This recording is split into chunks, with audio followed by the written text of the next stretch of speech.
And welcome back, everybody, to another episode of Bubba and the Bloom, episode 286. Continuing our positional reviews of the 2025 fantasy baseball season. Heading to shortstop, one of the most exciting positions in baseball, for the most part. Yes, pretty good position. We'll get to that and much, much more. But before we do that, you can find me on Twitter at BDintric, the podcast at Bubba Bloom Pod, and on Patreon at patreon.com/Bubba Bloom. And my co-host, as always, on Twitter at RyanBHQ, Ryan Bloomfield. How we doing, my friend? Doing pretty good. I've got a new goal, and that's not to besmirch the name of any Toronto Blue Jay or speak ill of any Toronto Blue Jay anymore on the show, at least while they are in this CS with the Mariners. We both pretty much bagged Andres Gimenez on our second base review show last time, and our guy has come back with homers in back-to-back games against the Mariners. So good thing about shortstop is Bo Bichette's not playing in the series, and I'll try and say good things about maybe Ernie Clement, who is a breakout target, or I guess look back breakout at every position. But that's my new resolution for the show. I will speak ill of Dodgers whenever possible, but the floor is open for that. Yes. Yeah, I'm sure you'd let me do that. But yeah, so I'm doing well. Pretty fun series in the ALCS. Not expect Max Scherzer to come out and do what he did in Game 4 this evening, but pretty cool to see him do it. And also cool to, did you see they tried to take Scherzer out like the first inning? time? Yeah, basically got the quick get back to your room, kid treatment. It's like, I'm older than you, Schneider. Like, go back. Let me show you how this works. If you turn around and start walking that direction, that's where you want to head. If not, I'll push you there. He looked at him with his blue eye and just told him to. Terrifying soul, that's for sure. But it was good to see Scherzer look like we said before the show, it wasn't vintage, he'll never be vintage again, but he commanded the mound, which was good to see. And when an old does something good, I'm always cool with that. So exactly. And C Light had a couple more base knocks tonight, so it just keeps his train rolling. We'll talk about him again this evening. Yes, again this evening. Can't wait. This is why he is, we're not talking future mascots, but he did play all over the diamond. We're going to talk about him a few times this year, which is great for the show. All right, with all that being said, we got the Dodgers 5 wins away from winning the World Series. Let's just get that over with. And we'll see, like you said, Mariners, Jays tied at 2. It's 2-2, 2-2-1-1-1, right? For this to go back to Toronto for Game 5? They still in Seattle. Game 5 is Friday in Seattle. Okay, good. For some reason, I'm 2-3-2. I thought they changed formats. I'm like, it's the dumbest thing ever, but maybe that's just basketball or something. So yeah, we'll see how that goes. Seattle needs to get it going on maybe Brian Wu. Do we had a Brian Wu sighting on Friday night? There's rumblings. Could go after Bryce Miller. We'll see. Yeah, we shall see. It would be nice to take it back to fantasy wise. It would certainly be nice to see Brian Wu pitch before we start drafting him. Even if it's an abbreviated outing or something, it would be nice to see that some reassurance, because Brian Wu is going to be pricey. He's been pricey so far. So yeah, unlike some of these pitchers, Carlos Rodon, by the way, had a bone spur removed from his elbow. He's going to miss part of the start of 2026, so that's exciting. Anthony Volpe, apparently the shoulder was a problem. Got that established today. And then one that came through the old Discord not too long ago was Nasty Nestor. Went and he had surgery on his elbow. Let me get the exact diagnosis here, because this makes me really wonder why he ever even came back to the mound, if this is what it was going to take. It's going to take him 9 to 10 months to heal, is what I'll tell you from Nasty Nestor. Yeah, he had successful surgery to repair a small tendon tear in his left arm. 9 to 10 months recovery time. What is going on? He was selected in the meatball, I'm sure. So no doubt. Rodon, I would hate to go back and look when that took place. But yeah. Kevin Hastings, wow. Brian Wu was the 7th starting pitcher taken in his current 50. I'm with you, Ryan. I need to see him on the bump. But it would be nice. It would be nice to see him. Yes, so a lot of those news things dropping, like, oh yeah, like you've mentioned before, you actually kind of write about it at HQ, like mid-season. Are these guys playing hurt? Well, we're finding guys that are playing hurt and they're having surgery now. So good times all around. All right, let's just get right to it. Let's talk shortstops, Ryan. Let's do it. All right, real quick. Actually, one last thing. You can leave the board up if you want. Just want to give a hat tip. If you want to go to FPAS, Oh, yeah, you can't. too late. Too late. Damn. Sold out. Sold out. Unbelievable. That's all I just want to throw that out there. Over 200 people will be attending First Pitch Arizona this year. That's pretty good, and I'll let you have the floor because you're Mr. HQ over there. Yeah, no, it's awesome. I Ron Chandler and Rick Wilton, who started First Pitch 30 years ago. This is the 30th anniversary. They always make the joke that the first conference had more speakers than attendees, and so I think it was like 7 and 5. And now to see it, I've been going to First Pitch for 12, 13 years. We didn't do it the COVID year, but I've been every other year, and it's just awesome to see it grow. And also, this is my non-olds comment, I guess, but also the last few years, it's been cool to see kind of new faces, youth movement coming into First Pitch. So yeah, we sold out 2 whole hotels. Yes. For First Pitch Arizona. Yeah, let's clarify 2 hotel book floor reservations. Blocks. Yeah. Yes. Yeah. Let's clarify. So can't that's great news for HQ. Great news for everybody going. And anybody who's a first timer, we've reached out in the Discord, of course, to anybody who's going for the first time. But if you're a first timer, you listen to the show, don't be shy. Come up to us, say hi. We'll be happy to talk to you, buy you a drink of your choice, whatever. And go from there. So yeah, man, 3 weeks away. Can't wait for our live show. Our live show is 3 weeks from Friday. It's going to be kind of crazy for us to be up on the main stage in front of, I don't know if all 200 will be there, but it's going to be different for us, but we'll come through. We've got some plans in the works for that. I'm not going to know what to do with my hands, but it'll be fun.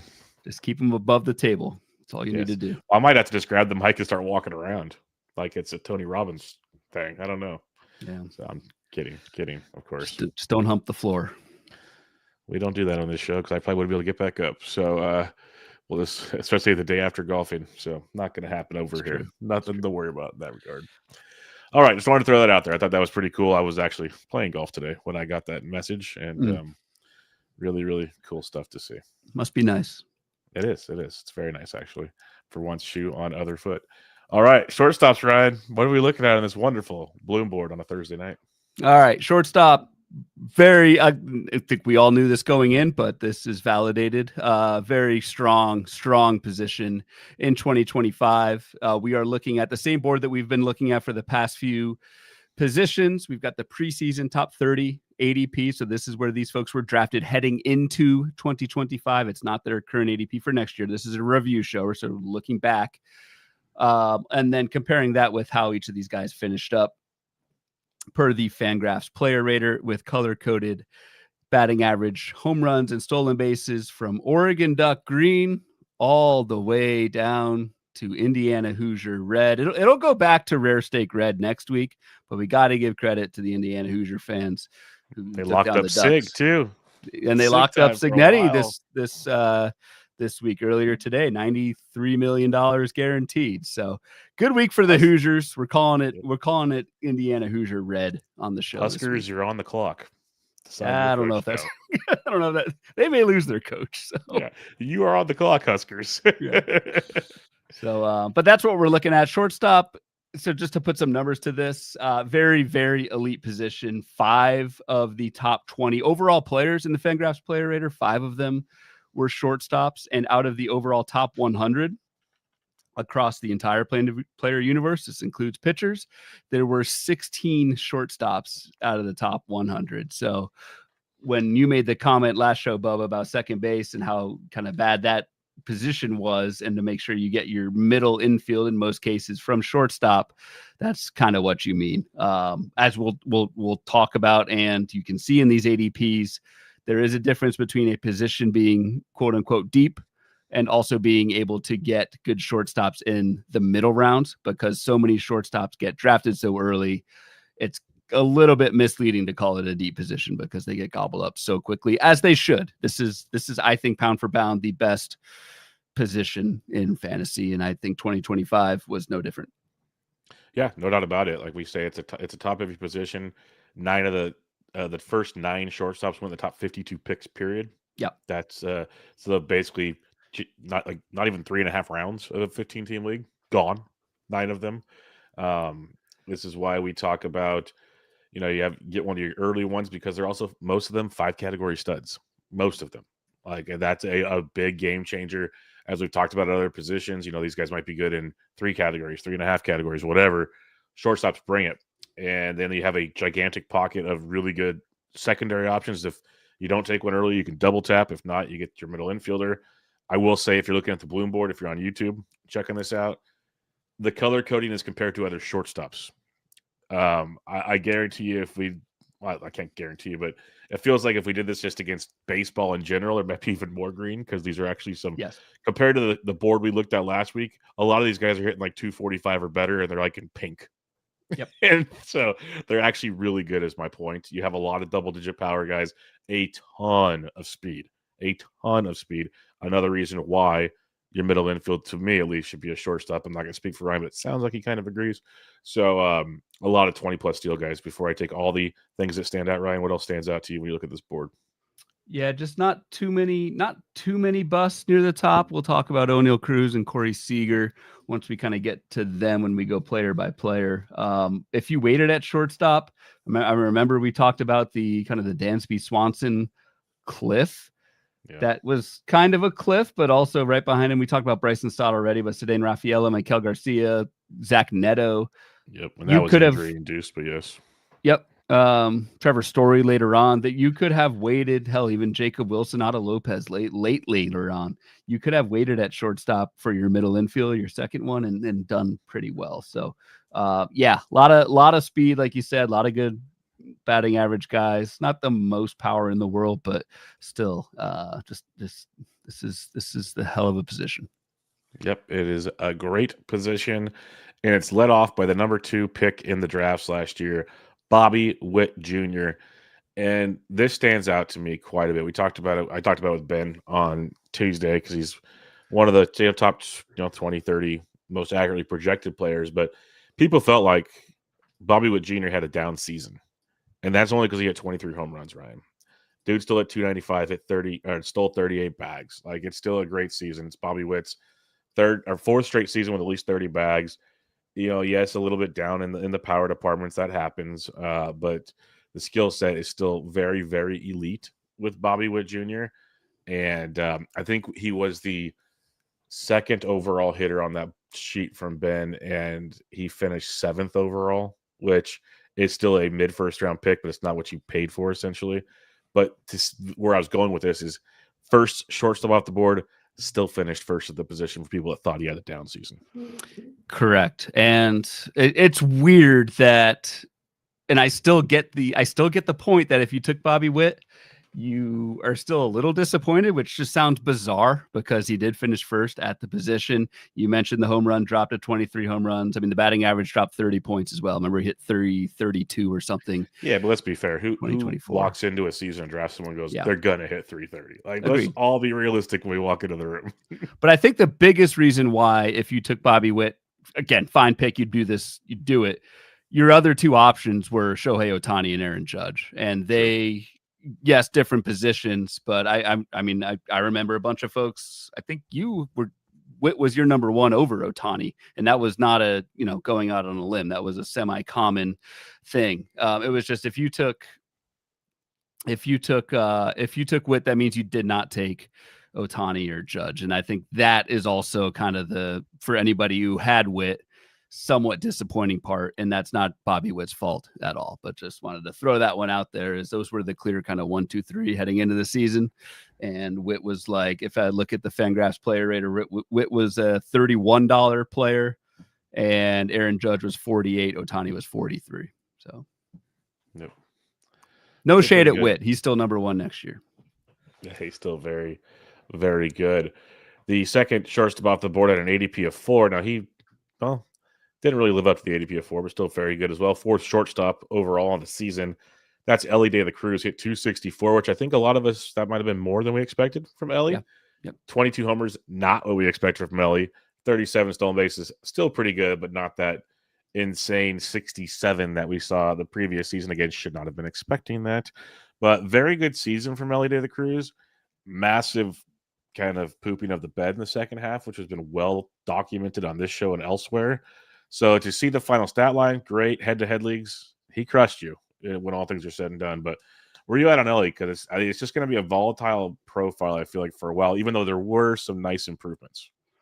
Yeah, it's a good call on the head-to-head because that is, I mean, I know a bunch of our listeners play head-to-head, and if you had Ellie in head-to-head, it was like you said, uh, not good. I won't copy exactly what you said, pooping on the bed or something, but yeah, not great for Ellie at the end. It was, just to put some numbers to that, it was 325 plate appearances where Ellie De La Cruz had 1 home run, mostly in the second half. Like, that's over half, or pretty much half a season with 1 home run for Ellie De La Cruz. So just a weird season. Like you said, the 264 batting average, that's more than I think we bargained for. And that was pretty much deserved by the skills. The K rate dropped quite a bit for Ellie De La Cruz, up from 32% in 2024, which is horrendous, to 26% this season. That's manageable. The problem is, I mean, he just hit so many ground balls. I don't know. There was an interesting article. I don't know if you read it. Someone posted in our Discord, kind of trying to explain some of the reasons for Ellie De La Cruz's bad second half. And it was things like more breaking balls in the second half. It was nothing that left me like warm and fuzzy about, okay, that's why he struggled, but can he actually fix it? He had the tragic loss of his sister at some point midway through the season, which you never know what kind of toll that takes on somebody. But yeah, I don't know. You look at the season's body of work and you're fine with it. You expected more homers. You expected more steals, to be quite honest. I mean, Ellie De La Cruz had 67 bags last year, kind of halved his stolen base rate from last year. Yep. It was, like I said, good season for pretty much most players, but not what you wanted from Ellie De La Cruz by any means. Yeah.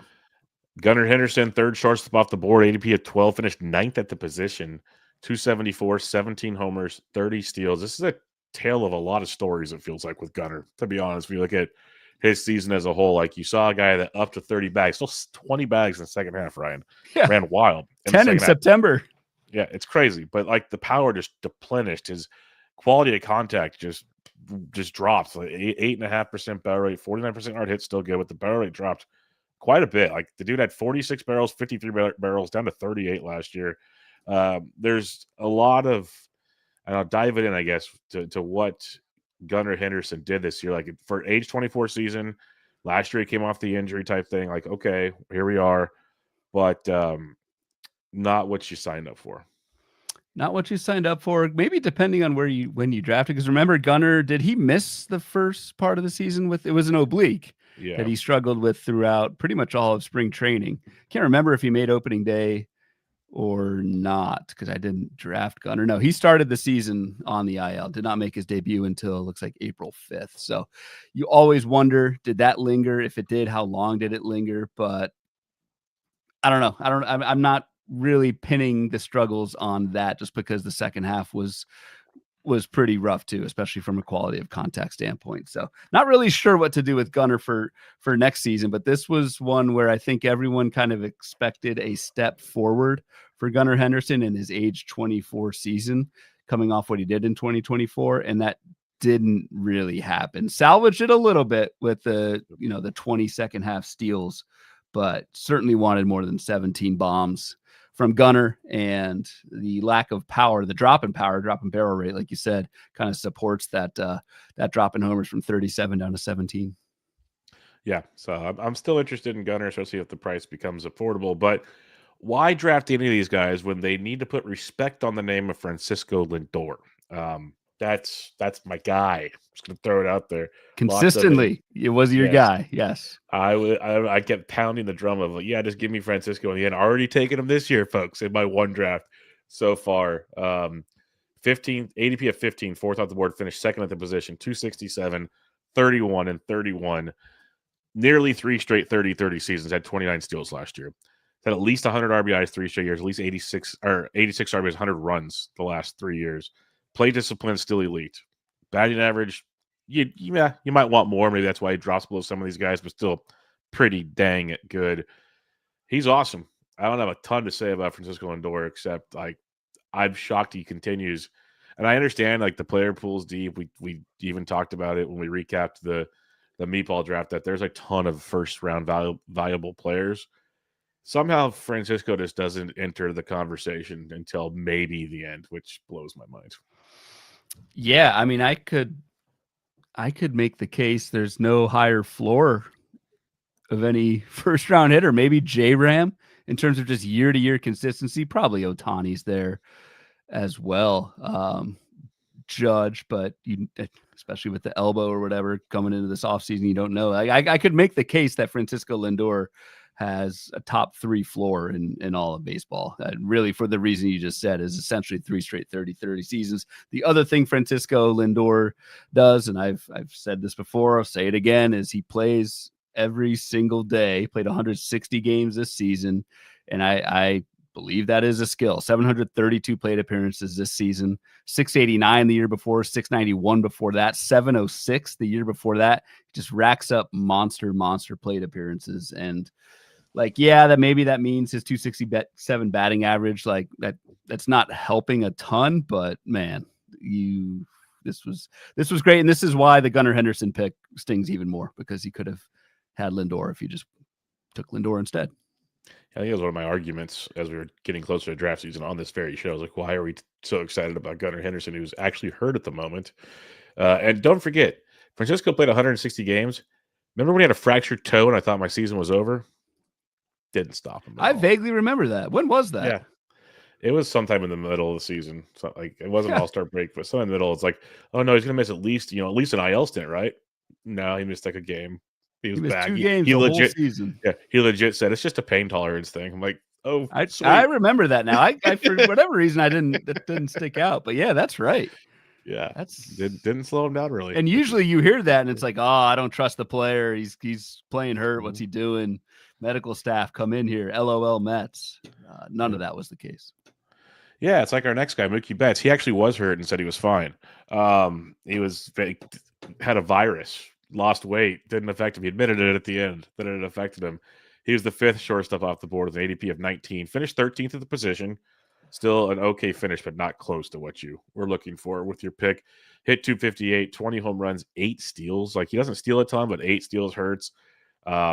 The batting average dropped to 258. That like you're drafting Betts for average, and like hopefully it combined 200, 215 runs and RBIs, and just not happening. So, what's your thoughts on Betts? 32 this year. It's kind of been the last 2 seasons have been a decline, both injured seasons though. So, what are your thoughts there? Yeah, this was my worst beer bet of the season. Well, that was against Francisco Lindor, right? Yeah, that was Betts against Francisco Lindor. So you're happy. Yeah, I don't know if we call this the Mookie Betts or the Anthony Volpe. Playing hurt or ill and saying you're fine, and then at the end of the season saying you're not fine. I don't know. I also don't know if I like Mookie Betts wasn't that great last year either. So here's the thing, like Mookie had this monster 2023 season where he hit 39 home runs. Like, just every single number was amazing. 12% barrel rate. Last year, that barrel rate got cut in half. This year, he pretty much repeated it. So the actual raw power skills were kind of the same as 2024. So I don't even know if I'm buying the illness and weight loss thing as the reason for this. I think he's just getting old, man. That's what happens. He's getting old. Because 2 years ago, he had the wrist injury. So I'm like, okay, I could see the power maybe going back, but yeah, it didn't resurface. It was a 6% barrel last year. It's a 5.5% barrel this year. League average barrel is like 8.5. So he's approaching Rengifo levels. Let's not be too hard on the guy. I think the thing that will and should rebound the most is batting average. I don't think Mookie Betts is a 258 hitter. He struck out 10% of the time. BABIP was 258, which for him is a career low, and he's got like a 12-year MLB career. So I think that comes back quite a bit. And then in that lineup, the runs in RBI, he still scored 95 runs. I don't know. Are you surprised to hear that I'm not giving up on Mookie Betts quite yet? Not at all. Like, I think I've called you on every show, at least one guy where you're like, we go into it thinking, yeah, he's out. Yeah, no. He's old, he's cooked, he's washed, and then I Oh, start look at Ryan talking. just drafted him. Hey,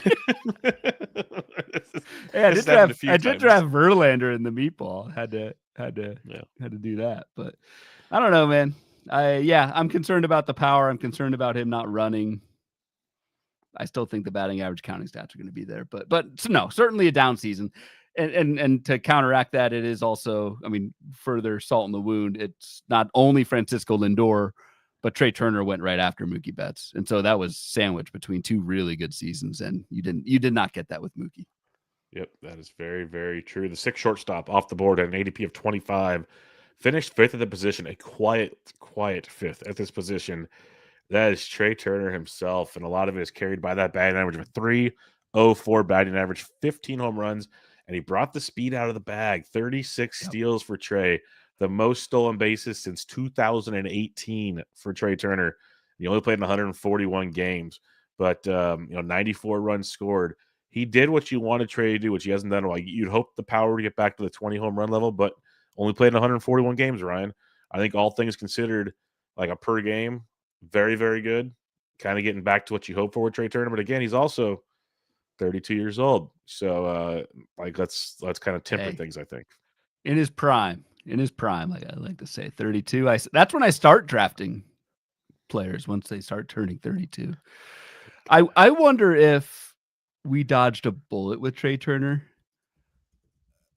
The reason I say that is, you mentioned the 140 or whatever games that he played. It was a hamstring strain. I think luckily the hamstring did not get strained until September.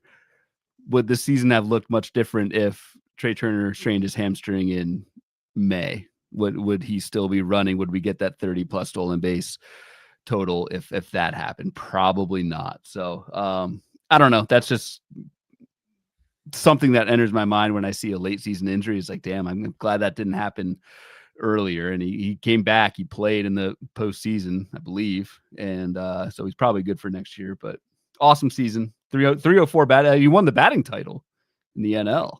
I think it was like the lowest batting average to win the title. That tells you how bad that was. Yes, X number of years. But no, great season for another old. Chalk one up. Yeah, which now that you say that out loud, it's kind of funny because most other positions, it's a very young position. Now we got the olds running down things. We're going to get to some youngs in a bit, but we got some olds for the while here. This one's not an old, but a guy that definitely should not be picked with an ADP of 33 anytime soon. Played like an old. Yeah, O'Neal Cruz, seventh shortstop off the board, finished 22nd at the position. Dude hit 200. Not exaggerating here. 200. 20 home runs, 38 steals. So the power speed, fine. That's what you kind of want. But 62 runs, 61 RBIs, that ain't going to cut it. Still struck out the most since 2022. Like, it's just bad across the board, Ryan. Like, we talked about it towards the end of the season. I said I was benching him. Eventually, I said I'm cutting him. Like, he was getting platooned. He was throwing fits. Like, I don't know. I know he's only 26 years old, but the attitude and just lack of improvements outweigh the actual skills, I think.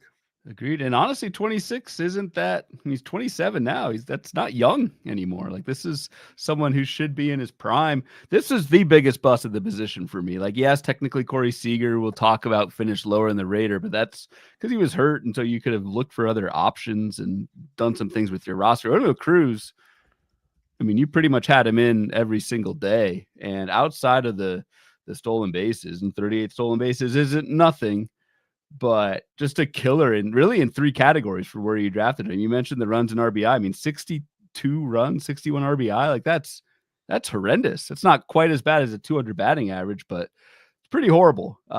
Did not play against lefties by the end of the season. Like, there were certain weeks where it's like, do I even start O'Neal Cruz? I think I took him in one draft and hold. And I remember going through that thought process. It's like, I don't, it's a 3-game half week and O'Neal Cruz is facing one or two lefties. Do I even play this guy? And I don't, the bad thing is I don't see it.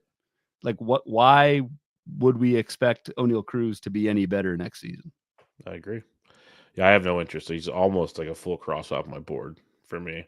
He'd have to go at least 100 picks later for me to get any interest. He's not going to. So He is I'm not. pretty much going to be done with him. A guy that I'm back interested in, CJ Abrams. He had his little timeout at the end of the 2024 season. We're back, baby. Back. Hey, everybody likes to, throw a little dice late at night. Just, let the kid breathe. ADP of 48, 8th shortstop off the board, 10th at the position, 257, 19 and 31. Similar stat line, maybe slightly better minus the batting average than Gunnar Henderson for 2 rounds later of production. And the thing with CJ Abrams, it's like Henderson, yes, he might have a ceiling. Not going to deny that. Compared to Abrams, I'm not saying draft him at the same ADP. But like skill set wise, it's just 3 straight years for CJ Abrams with at least 18 home runs, at least 30 stolen bases. He hit 257. That's the best of his career, actually. Like, and 24 years old, so maybe he's actually improving, God forbid. Like, this is a good ball player. You mentioned a floor for Lindor. I think there's a floor here, too. Like, obviously not Lindor's floor, but this is a good floor shortstop, I think. Agreed. A lot of good things for CJ Abrams this season. And yeah, that was the big question, right? Heading into 2025. We were both very forgiving of CJ Abrams, given our history as 24-year-olds, things we did back in the day. So we weren't too concerned about his little timeout and how that would affect 2025. That turned out to be the right call. I think the biggest thing too with CJ Abrams, power ticked up again. He's almost got league average power, which when you strike out as little as Abrams does, 19.7% strikeout rate, that's really good. I think the biggest thing for CJ Abrams, he was much more efficient on the base pass. So he's had 2 seasons in a row with 31 steals. The big difference this year, he was only thrown out 3 times. Last year, he's thrown out 12 times. So learn to pick his spots a little better. You'd almost like to see him run even more, but very efficient base. So to go 31 for 34 when a lot of people know you're running is super damn impressive. So really, really good season out of CJ Abrams, especially before and after him, O'Neal Cruz and Corey Seager. Speaking of the after, Corey Seager was the final one of the top 9 in the first 52 picks. Corey Seager finished 27th at the position. Like, this is 271, 21 and 3. Like, initially you go 271. Awesome. 21 home runs. Not bad. We know he doesn't steal, even though 3, is tied for second best of his career. Problem is that 102 games played. Let's not forget how many times we have to pound the Corey Seager can't stay healthy drum. He's done it yet again, Ryan, and I don't see it ever getting better. He's been off my list for a long time, and he'll continue to stay off my list. This was 2 hamstring strains, the same hamstring. Came back. First hamstring IL was, he came back on May 3rd, then went back on the IL pretty much a week later and missed pretty much all of May. So that's not great. And then, just a little emergency appendectomy just to kind of icing on the cake at the end. Don't mean to laugh at that. That can be dangerous stuff, but man, another injury plague season for Corey Seager. This was our collective biggest fade at shortstop entering the season. And again, it's not just the health, but it's also the lack of stolen bases. I mean, 3 steals when pretty much everyone else at the position going before Corey Seager stole 30 plus. It's hard. You probably took Seager as your shortstop 1. And then what are you going to do for steals? You have to have a plan for that. And yeah, just not great. Corey Seager is going to be 32 next season. It's like, just expect more injuries. Pretty much. Now we take a 54 pick break at shortstop, which is crazy to think about. 9 picks in the first 52, none in the next 54. So it's time to go get some pitching, potentially, stuff along those lines. Bo Bichette's the 10th shortstop off the board, ADP of 109. Finished 7th at the position, largely due to a wonderful 311 batting average, 18 home runs, still no steals when it comes to Bo Bichette, 94 RBIs. Great bounce back season off of that injury riddled, just down 2024 year. A lot more like the Bichette we saw in 2023, 2022, 2021. So, or at least 2023, because there's a lack of speed there as well. But good to have him back in the situation. Good to have him back. And for as bad as the beer bet was between my Mookie Betts and your Lindor, this one was sweet. My Bo Bichette versus your Mason Wynn. It's beautiful. We will be clanking glasses over those 2 down in Arizona in 3 weeks. I don't know. I don't want to victory lap it too much because this could have definitely gone the other way. Like, just looking back, it was 2 straight seasons for Bo Bichette entering 2025 with some pretty bad, consistent lower leg injuries. And it's like, can this guy come back? Can we trust him to stay healthy? There was a little bit of a price discount right at 109 to find out. But this could have, and I mean, technically, Bo Bichette ended the season on the IL with a knee sprain. So certainly you take it. I do wonder, like, is this the new high water mark for Bo Bichette? I don't know if the steals ever come back. Can he hit 311 again? Does the power support more than 20 home runs? I'm not sure, but at least for 2025, this pick paid off in spades as long as you picked up stolen bases elsewhere.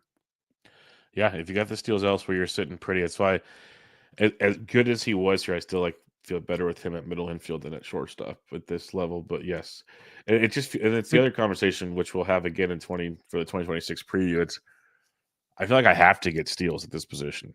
I guess is a thing I feels like we have to do. So to walk away with no steals in the position is tough. I mean, but yeah, and it's a little rough. I mean, good. 22 home runs plus steals. Like that's a low. It's hard to finish top 10 at shortstop having 22 home runs plus steals. So yeah, you have to hit 311. He had 94 RBI, Bichette. So I mean that helps. The Blue Jays lineup was pretty damn awesome this season and still is. I will be talking up the Blue Jays and hoping that I jinx them over these next few days, but that certainly helped as well.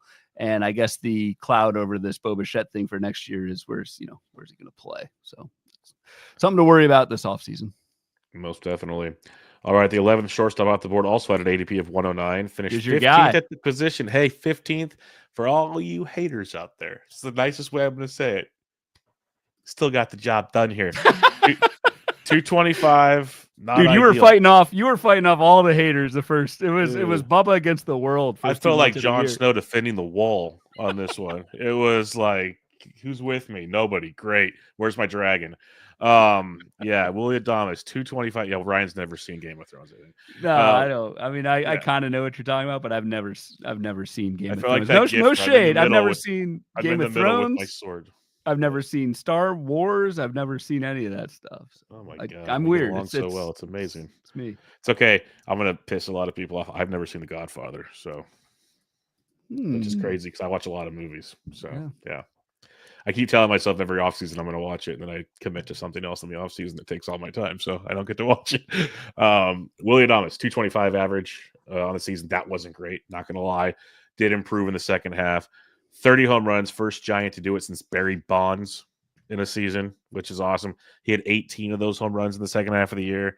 Stole 12 bags, scored 94 runs, drove an 87. Like, honestly, outside of the 225 average, which was abysmal, heck of a season from Willy Adames. Like, really pumped on what we got there. And more than anything, it's just not a fantasy stat. It's just more me being biased as a Giants fan. I want that guy on my roster for the rest of his career. Like, just his attitude, his being a teammate. That dude he's a dude. So, yeah, I'm glad he came through when all things were said and done. Did you say he's the first Giant since Bonds to hit 30 home runs in a season? Yes. Really? That's crazy. I did not realize that. That's been a long time. And he did it on the last day of the season. Like, it was a big deal. Like, could Willie get there? Interesting. Huh.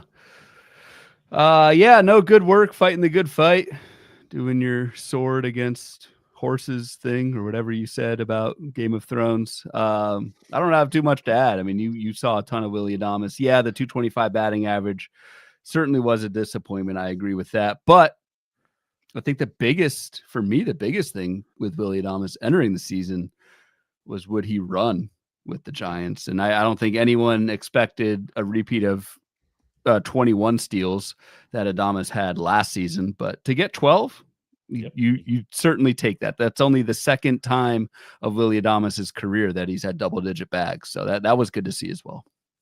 Yeah, if like he could somehow sneak into 15 steals and like a 245, 250 average, pumped. So like I'm not crossing him off the board. Just looked it up for you, Ryan. Willy Adames snapped a 21-year streak of nobody hitting 30 home runs for the Giants. Wow. Yeah, that's bonkers. I guess but I mean that makes sense now that I actually think about it. Yeah, it does. Next year, maybe we get Willie Rafi, maybe Chapman gets lucky. Like let's really break things up over there. Yeah, I got a long way to get my hopes up to get Chapman close What did there. Brandon Belt get capped out at? Did he ever get like 25? I'll tell you right now. There's that 1 year I thought he was going to I think he had do 1 year where something. he spiked a decent to it. I remember I remember Yeah. thinking Brandon Belt would hit 30 home runs every single He had season. 29 in 2021 and only 97 games. He just Oh, hurt a okay, ton that year. that's Hurt rough. a, hurt a ton that year. Yeah. That's tough. Yeah, that was not good. You know what else wasn't good? Ezekiel Tovar of the Colorado Rockies, the 12th shortstop off the board, ADP of 137, finished 42nd at the position. Dude at 253, 9 home runs, and 5 steals playing for the Colorado Rockies. I know he only played in 95 games, but oof, that is a killer. Ezekiel Segura, I think we should call him, right? And that is doing nothing. Yeah, no, that is a Segura nominee for sure. Yes.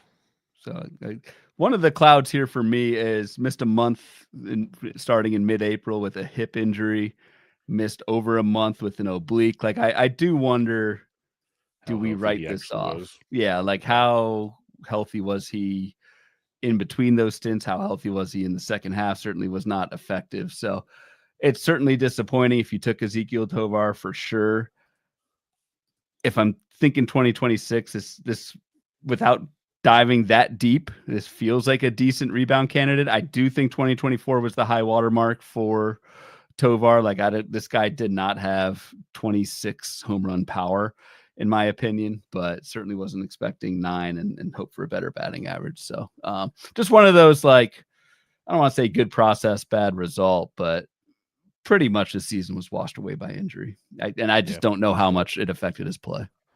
It's fair. I'll let that slide for now. Like I'm not going to say no. He was pretty banged up. We talked Xavier Edwards last episode. ADP of 13, finished 19th at the shortstop position. I actually have the sheet here because I'm an idiot like this. But Xavier Edwards, just you want to just know the difference between the positions. Oh yeah, yeah. He finished 19th at shortstop, finished 12th at second base. 12th at second base. So a lot of differences at the position. Let's go to the man of the hour, the man that has started Twitter beefs, has started Discord conversations in October. Anthony Volpe, who actually just had shoulder surgery because Aaron Boone still doesn't think that factored into things, and Brian Cashman said it 100% factored into things, so that's always good. Anthony Volpe, ADP of 146, 14th off the board, shortstop off the board, finished 28th, hit a whopping 212 on the season, but 19 home runs and 18 steals, another power season with speed, just can't hit for average at all. I'll let you have the floor before I say too much more about it. When I look at his profile, I'm like, how's he not better? Well, yeah, I think we may know the reason for that, Well, given now, yes. the shoulder. But yeah, the 211 or 212 batting average or whatever. That's so, especially because it is 539 at bats of it. That is just an absolute killer. And I don't know, like deserved a little bit better batting average than that, but I don't think anything above like 230, 235. And the 2020 is nice. I mean, 19 homers, 18 steals. We'll call it 2020. But that many at bats of a bad batting average is really tough to stomach, and just didn't come with much. I mean, when you have a 272 OBP like Anthony Volpe has, it's hard to score runs. 65 runs is not great when you've got someone in there all day. So, who knows how much the shoulder affected the power, the batting average, that sort of thing. Certainly didn't help, but very, very disappointing season for Mr. Volpe. I feel like we should have patched in Ben Tidd for his Yes. his thoughts here on his favorite player. He loves this guy. Big fan. The part that this is where I get confused though, Ryan. I agree that the shoulder seems like it was a massive factor and should have factored into this, but career best max EV of 110.5, career best barrel rate of 10.5%, and his Yeah. hard hit rate was 42%. So that's why I'm saying I look at certain things. His ground ball rate actually went from 50% to 41%. His fly ball rate went from 28 to 29 to 43 and a half. His home run to fly ball improved. Like, I look at things, I'm trying to figure out, did the shoulder factor in his, like, I don't Yeah. get it. No, I it's a really good don't. point. Usually when you Yeah. I don't have data behind this, but usually when your shoulder's messed up, like your barrel rate doesn't more than double, and usually you start hitting more ground balls. It's harder to Exactly. lift, and so yeah, Volpe did neither of those two things. So yeah, how That's did? where I'm confused. That's a good point. It's a Very very, confused. I It's like mean, I look at his profile and I'm going, okay, if he hits like that, he can't hit 212 again, right? Like this is a 2020 bat. We like this is where the discussions have been going. Like when we watch these, and it's like, man, if he dips, like say he's a 220 ADP, which probably would never be, but just let's just say, like it's hard to pass up on that. It really is. he's one But where I should probably dive in and look at like a zone chart and see where they're just because the K rate did go up, where there are just certain parts of the zone he couldn't get to that's fair. because of No, it and that could be shoulder rated, type deal. 100%. I probably should have done that Yeah. before the show for the actual review of the show. But hey, in my defense, the shoulder news came out a couple hours ago, so Yeah, no, you're didn't good. have a You're good. chance. You're good. 15th shortstop off the board was Jeremy Pena, ADP of 146, the same as Mr. Anthony Volpe. Pena finished 12th at the position. Great season at 304. So that is our third shortstop hitting over 300 in the top 15 shortstop, fourth of 295 or better. So that's pretty good right there. Pena had 17 home runs and 20 steals, and he continues to be another one of those potentially we could say floor players. We've seen consistent power, consistent speed. Average was much different, so I don't expect that again. But overall, skill set wise, I think we're kind of getting a good idea who Jeremy Pena is. Yes, we are. And that's actually interesting to see his stat line next to Volpe's because basically the same home runs and stolen bases, but the 100-point improvement in batting average took Pena to the number 12 shortstop, and Volpe was 28th. And there's probably some runs in RBI that, that come along with the better batting average. But it's interesting to see just how much that batting average can affect how at least the Fangraphs player rater values these guys. So good year for Pena, even though he did hit the IL twice, both in the second half of the season. He broke his rib and then strained his oblique in the second half. Like that's Could almost be related. it's not great. But I mean, before that, I mean, every season of Pena's career, he's had 540 plus plate appearances, had 630 plus the 2 seasons entering 2025. So assuming all checks out there, this is someone who plays every day, compiles, and a little bit of BABIP luck for that 304. I don't think Jeremy Pena is a 300 hitter. I think he probably goes back to the mid 260s, which is fine. But this is someone I think I agree, a really good floor play, someone you can get 5 categories, decent production across the board. I think that's certainly a fine play. If the ADP is, in the 140s again next year, probably goes up a little bit, but maybe not that much. Yeah. All right, now we'll pocket the final 15 here as we like to do. So 16 through 20 went from ADP 163 through 201. That goes Xander Bogaerts, who we talked about last episode, Dansby Swanson, Bryson Stott, who we talked about last episode, Mason Wynn, and Cedane Rafaela, who was on last episode. So who would you like to highlight here? You can re-highlight someone, or you can talk about Dansby Swanson. Yeah, I mean Swanson is my guy. He's many people's guys, I guess, but just honestly thought he would have finished better than 14th by going, Agreed. 24 homers, 20 steals. Batting average. Batting average, I mean, 244 is not horrible. Scored 84 runs, only 77 RBI. So I guess that is a little bit tough to crack the top 10, but great year for Dansby Swanson. It's just someone who, I mean, this is my dude. This is my profile of just someone who plays every day, doesn't do anything special, but is just super productive. So that's the one I wanted to highlight for me. That was the target. We talked about Xander Bogaerts already. Gotta get your thoughts on the Mason Wynn mea culpa, the Mason Wynn look back. Real quick, I have to say, when you say Dansby Swanson is your profile, folks, he'll be 32 next season. So yes, that is Ryan's profile that he's looking for. Yeah. Now, yep. He's entering old territory, which makes him even more attractive. Yep, the tofu team. Yeah, Mason Wynn. This was obviously a guy that I liked a lot. Also, it was well documented as our draft season shows went on. I stopped getting shares because his ADP kept climbing. So thank you all for helping me save me from myself on that one. But Mason Wynn, this was a tough one. Yeah, he had the knee injury. How long was that going on for? Is a question. We don't know. 253 average, 9 homers, 9 steals. played 129 games. Like we know he played a lot of it hurt. It's just weird coming off 15 homers, 11 steals, 267. Like what went wrong? I want to credit it to the injury, but we got a slight uptick in barrels and hard hits, which is great, good. Still nothing close to elite at the position. Um, I don't know, man. It's just tough. It's still a young player. He's 23 this year. I'm still very optimistic on Mason Wynn's upside. I don't think he's this 40 steal guy that he wants to be, but I don't see why he can't also be a 15. I don't know why he couldn't be a Jeremy Pena. Before this year, Jeremy Pena hit 260 and went anywhere from 15 homers to 20 homers and 20 steals. I don't see how Mason Wynn can't fit that profile in the next couple of years. So I'm still there for Mason Wynn. It was just a massive, massive down season. I mean, I think two reasons why he probably can't be Jeremy Pena is one, he doesn't hit the ball hard, and two, he's not good at stealing bases. So those are pretty big obstacles to being a good fantasy baseball player. Like, can you tell me about Anthony Volpe's zones, please? Dude, you researched Mason this Wynn, one, I can tell.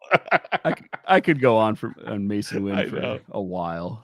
A couple learnings for me at least is, and maybe this wasn't fair before the season, I think a lot of people just like Mason Wynn because he's young. And we now have 1,300 plate appearances of Mason Wynn in the majors, and don't equate age with experience. I think we have a pretty good sample size. And yes, I can buy some of the, playing hurt argument for at least the second half of this season. But we've got 1,300 plate appearances of Mason Wynn at a 4% barrel rate. 4% is less than half of league average. Like, that's not even bad. That's horrendous. And so like that's much worse than Mookie Betts. So the 9 home runs was deserved, and it just hasn't been able to steal effectively. I think the other warning here is don't, and I think we all know this, but it's easy to get caught up in the hype. That headline, I want to steal 30 bases in the offseason. It's like, okay, Mason Wynn's ADP actually went up because of that. Like, I am pretty convinced of that. This was a helium guy. Like you said, you were kind of off of Mason Wynn by the end of draft season. You finally came to your senses, but just don't believe in a lot of quotes that you hear in the offseason. Look at what they've actually done, and don't even look at, until they're old. Then you look at age, but don't even look at age that much. Look at what they've done in the big leagues and what the track record is. And for Mason Wynn, I don't see it, man. Barrel rate went all the way up to 4.8% this year. Whoop-de-doo.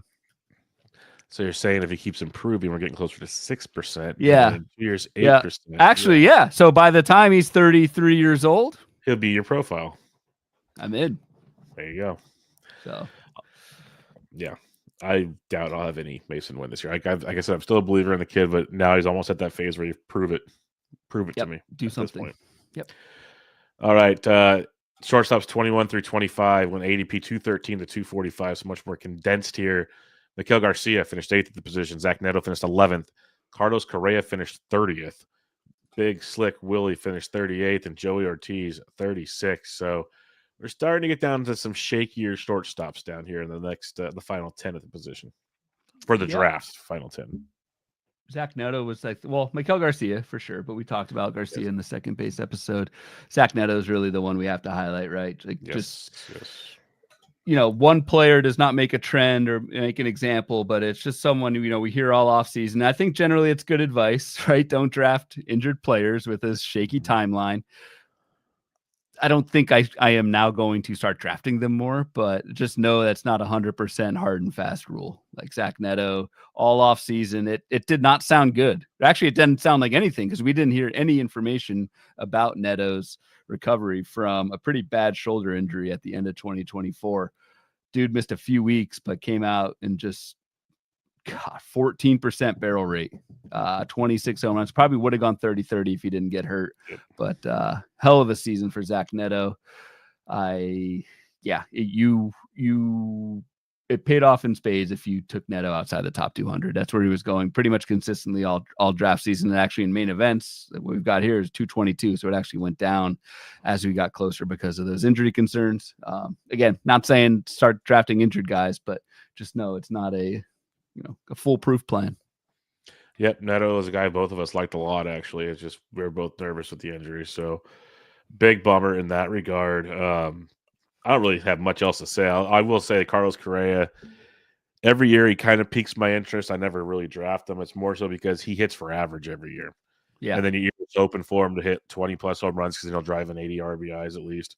Never steals a base. Like he's a poor man's Corey Seager. I was just good. That's Yeah, hilarious. I was he's just going to make that comp. Yep. going like 180 picks later. Yep. So and he does it every year. That's why I'm like I always kind of get kind of like, okay, maybe I should take him late here. Like what's like, is this a bad thing? And then you look at it, he still finished 30th in position because he has nothing else but hit for average, and at least this last year. Now, again, not 2026 show, but in Houston with the Crawford boxes, you might be able to talk me into some interest there. I'll say that much. Yeah, it becomes a lot more interesting if he can pop 20. And Yep. I mean, the Twins lineup for most of the season was pretty awful. Like Carlos Correa hit 276 over 584 plate appearances and only had 52 RBI. Yeah, Like, yeah, he that's only hit dreadful. 13 homers, but that's pretty rough. So I would expect that to get better too. But I don't know, man. Health wise, I mean, 584. That's good for Carlos.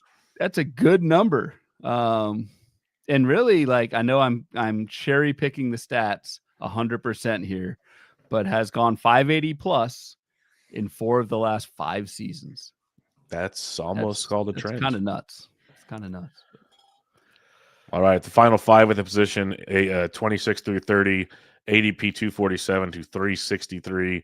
Trevor Story finished 6th at the position. Tyler Fitzgerald 63rd. Jacob Wilson 17th.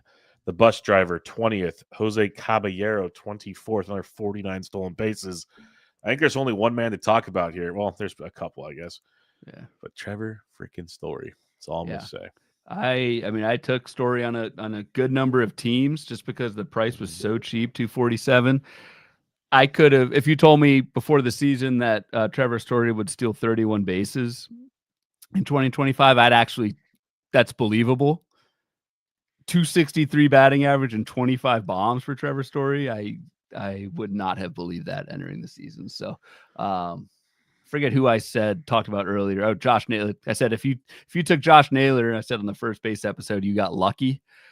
I think if you took Trevor Story, you're thanking your health stars, but also, I mean, the batting average and power. I took a bunch of Trevor Story, so I'm in that lucky crowd, but did not expect this. Yeah, I just love. I remember in draft season, and I think I have to go back and look at projections, but I feel like he was projected for 2020, and I'm like, you got to project a guy 2020 going about pick 250. Like, okay, let's dance, let's see. Yep. But like you said, the average you did not plan on it, and then just due to the average and the power, 91 runs, 96 RBIs. Like this is the best season he's had since 2019 in Colorado. Yep. This is a big boy season. Played 157 games. That's tied for the most in his career. This is really big stuff here from Mr. Trevor Story. So, where do you go from here in his age 33 season? A lot of questions to be had with that. Do you trust him to put it back to back? He's going to get an ADP bump. That's a question for another day. But heck of a season, especially because it started out really bad, like really bad too, and he really turned it on the final like 4 months or so. So, great year for Trevor Story. Yeah, Trevor Story in April hit. Well, actually, shit. No, he hit 278 in April. That wasn't too bad, but it must have been the first part of March and April were bad. Yeah, and I mean the last thing with Trevor Story is just that type of profile in general. What do you do with a 32-year-old who like gets hurt every year, but then all of a sudden spikes a season where he plays 156 games? Is Trevor Story no longer injury prone? Yeah, it's tough to say. Did we Right there. It's throw only away 1 all year. of that, pre 2025 stuff? Because he did. I mean, the most recent data point we have, the dude missed 6 games. Like he's healthy, but I don't know. Yeah. Do we bank on that again? That's tricky. Do you bank on Jacob Wilson hitting 311 again as he finished 17th in the position, 13 home runs, 5 steals? That power production really quieted down, didn't it? It did. I could actually see Jacob Wilson hitting 311 again. Agreed. But do we ever see that, remember when he was going to hit 25 home run stories? Yeah, I can't see Jacob Wilson hitting 13 home runs again. Just Yeah. can't. Call me stubborn, foolish, whatever, but second half of the season, July, August, September, Jacob Wilson hit a total of 5. And granted, he was hurt, so you can't. I mean, the plate appearances in those months were pretty low, and I think it was a fractured forearm. So like, Yeah. that's not great. No. But I don't know. will always be under on the power projection for Wilson, even in that park. But hey, man, if you took him, you got a 17th ranked shortstop, and you did it in a partial season. So kudos. Agreed. Completely agreed. Any final thoughts on these top 30 before we talk a couple breakouts here? No, this was much more interesting and fun to talk about than second base. That was a little bit of a slog. This is much more palatable, indeed. All right, let's get to the breakouts. We talked about the number 1 overall shortstop, Bobby Witt, the number 2 overall shortstop, Francisco Lindor. Both went in the top 15, Ryan. Now we got a guy that went past 360. Didn't even get discussed tonight. I'll give you the floor on the number 3 overall shortstop on the season. Yeah, Geraldo Perdomo, I think. Did he win a Bubba in the Bloomy for most random if he breakout? didn't, he was definitely heavily nominated. I can't remember now. It was him or Let me check my Grisham. notes while you talk. Check my notes. What are you doing? Going through papers? Yeah, I got it right here. No, he did not. He did not, but he was heavily nominated. Yes, he did Who not won? win. Grisham? Trent Grisham beat him, yes. We have to revise that. Grisham actually didn't have that. Well, it's just the category was random, and I think Grisham was like more random, like because people at least make the argument with Perdomo, like, oh, he was this old and improvements here, and we knew he was playing. Grisham, you know, he was playing. Yeah. I mean, Perdomo was pretty damn random too. I mean, last season, 3 homers and 388 plate appearances, and then all of a sudden spikes 20 with 98 runs, 100 RBI. Yeah, that's every little aspect of everything but the steals was surprising to me. I mean, even the steals. Like, I guess he had a season with 16 bags, but to spike 27, I mean, just total green light. 33 barrels after a career best 9. Yeah. And that's the thing from a skill standpoint. Like, a lot of this was, and I kind of always say this is the hardest profile for me to project heading into a new season, is that like random breakout that is skill supported. It's like, what do we do with that? Do you trust the track record, or do you trust that this is someone who reinvented himself and the skills will carry the repeat? I don't quite know yet with Geraldo Perdomo. What I do know is this was one of the most profitable picks in all of fantasy, and even fab pickups in all of fantasy in certain leagues. Yeah, just an absolutely outstanding season from Mr. Geraldo Perdomo. All right, the second breakout at shortstop. We talked about him last episode. The one, the only EC Light, finished 21st at the position. Don't need to go into Ernie Clemente even more besides just being GOAT. It's just batting average machine. Not a whole lot else. I think he's hitting like 500 in the ALCS. Yeah. He's one of the big reasons that the Mariners are tied 2-2. Yes. With Andres Jimenez, not Vladito. No, it's EC Light setting the tables. And IKF. Yeah, goodness gracious. Yeah, now you know it's tough when IKF's getting the job done. The third breakout at shortstop is one Zach McKinstry, another guy that's like a Swiss Army knife, plays all over the place. Can't remember if we even talked about him last episode. We probably did. No, he didn't play second. That's his one position. It'll be third base, 85 games, shortstop 40, outfield's like 50. He played 6 games at second, so we did not talk about it. He even played a game at first. My God, he is a Swiss Army knife. Zach McKinstry played 144 games, Ryan, 12 home runs, 19 stolen bases, hit 259, finished 23rd at the position. Highly unlikely he was even drafted in most leagues. So this is one of those. I think I even took him in the meatball just for the flexibility. And you did. I was looking at him too. Yeah, I'm a big fan of what we saw here, and he's almost in your wheelhouse. He'll be 31 next year. So yeah, I'm surprised you didn't take him. I'll hold off a couple more years, but I'll season him for you. Draft and hold legend Zach McKinstry. I mean, I think that's why a lot of people took McKinstry, and it definitely worked out. 21 barrels on those 12 home runs, so there was some hard contact.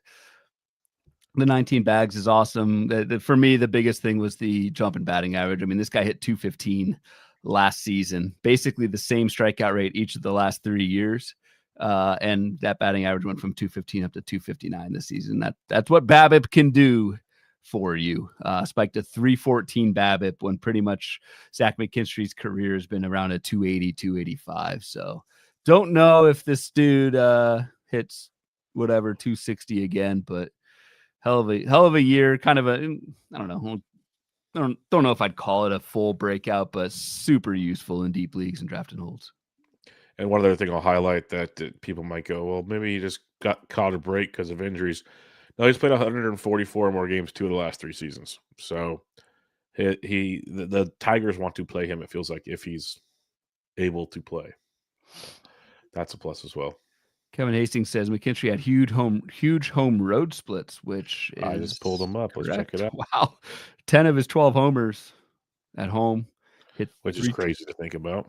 Right. I mean, Detroit's not a good hitting park. Hit 323 at home. Hit 193 on the road. Massive home run splits. That's really interesting, actually. I don't know how sticky that is, but it's Yeah. interesting nonetheless, for sure. Stickiest of the icky.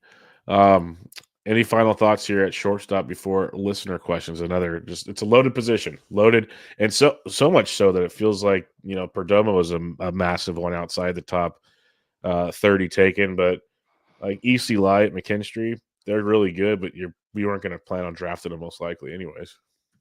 Correct. Do want to point out in the chat, getting some pushback from our good buddy Michael Cicchini. He says, he hit. I think this is Jacob Wilson we're talking about. 7 home runs in AAA in like 50 games and the park. So Michael's more of a believer in the power for Jacob Wilson than we are, which again is fine. Or is that not Jacob Wilson? He hit 1 home run in AAA. So maybe it was Mason Wynn. Yeah.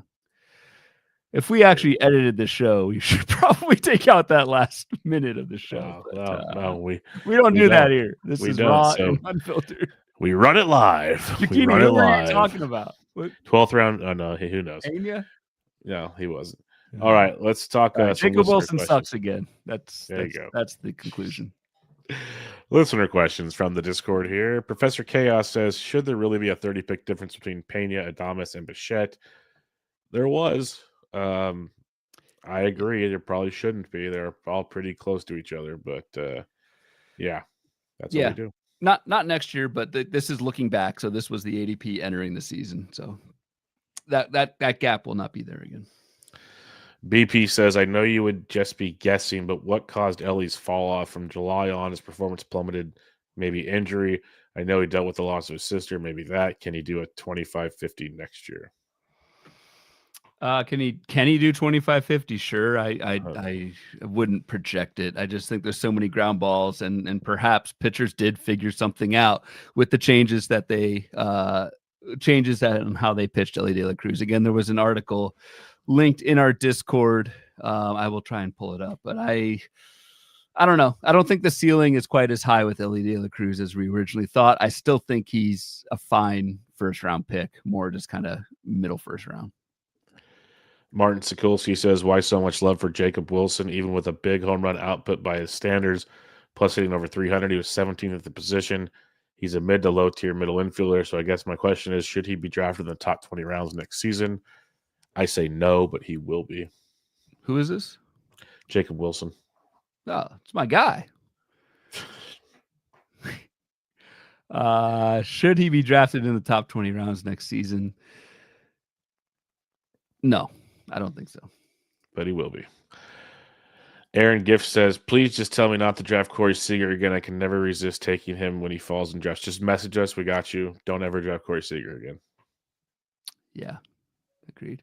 Cicchini was talking about Jacob Wilson. Hit 7 home runs in 53 games of last season between AA and AAA. So, Mailman Mike says, might not be a question for now, but I'd be curious to see when you finish these boards, who are your favorite buy low candidates? That's one discussion we can make for sure. And then there's just a discussion on a write-up about Ellie De Cruz's potential issues that you talked about earlier on the show. Sounds like Mason Wynn is your favorite buy low candidate, Bubba. No, I already said you had to prove it to me. We established this. I almost, like, if we want to be real goofy / serious, maybe Carlos Correa, honestly, as a middle infield option later on. He just doesn't steal bases, which I hate drafting players like that. It's probably Anthony Volpe. So I was just going to ask, between who's most likely to rebound to their pre-2025 draft price next season? O'Neill Cruz, Volpe or Corey Seager? Volpe. I think Volpe as well. Yeah, if he gets back to like 250, we're talking 20, potential 25, but 2020 for sure. Yeah. There's a lot to like there with Volpe. Like once we started talking, looking at the quality of contact and all that, he still was pretty darn good up there. So, Agreed. Man, yeah. Tit is probably sleeping right now, but rolling We'll over we'll get a text tomorrow. rolling over in his sleep. I guess I We should will, say. we will, he just woke up and like he's like that movie where all of a sudden his eyes in a just opened cold up like in a cold sweat. like what just happened? Am I dreaming? No, sir, you are not. No, you are not. We got you. All right. With that, Ryan, we will wrap things up. Any final thoughts? Hope you have a great weekend up ahead for you. Thank you. You too. No, I got no final thoughts. I'm tired. Good. Just think Jacob Wilson. Yeah, I'm getting fired up about some Jacob Wilson. Mason Wynn and Jacob Wilson. If I draft a team with those two dudes as my shortstop and middle, I have been kidnapped. Yeah, and held because hostage. their combined age is barely meeting your requirements. So Yeah, plus not a their chance. youth. That's right. Yeah. But all right, everybody, make sure you follow Ryan on Twitter at RyanBHQ, the podcast at Bubba Bloom Pod, and on Patreon at patreon.com/Bubba Bloom. I'm at BD Intric. Thanks all for listening. We'll be back with you guys on Tuesday with the third base position. But for now, Bubba and the Bloom episode 286. Catch y'all later.